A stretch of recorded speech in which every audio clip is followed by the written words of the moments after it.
คลิปที่ดองไว้โด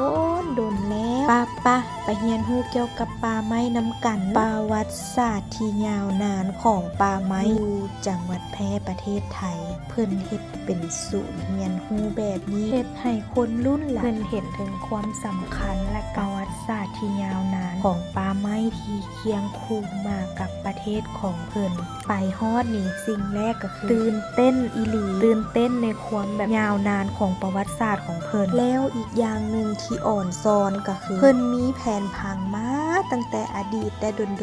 นมาแล้วเครื่องใช้อุปกรณ์อันนี้มันเครื่องพิมพ์ดีดนะบ่เคยได้จับได้บ่ายจากเทื่อเคยได้ยินแต่ว่าตะกี้มีเครื่องพิมพ์ดีดก็เลยไปติดเบิ่งอันนี้เป็นอุปกรณ์ที่เพิ่นนำใช้เข้าในการแปรรูปไม้มาอย่างต่างๆนะก็กวดไม้ต่างๆก็เคยเห็นอีกนั่นล่ะบ่ฮู้ว่าเพิ่นใช้จังใดดอกแต่แบบเห็นแล้วแบบ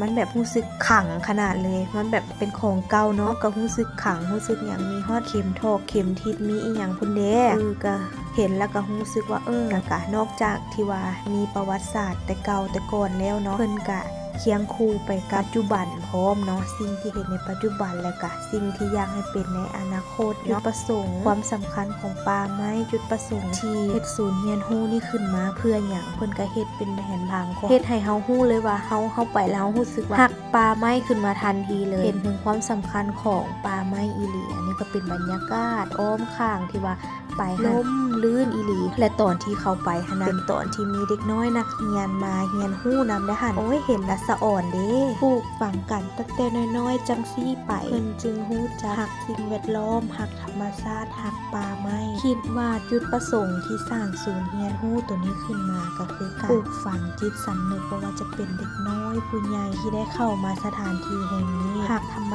ชาติและรักป่าไม้หลายคือแล้วมาอนุรักษ์ป่าไม้ไปพร้อมกัน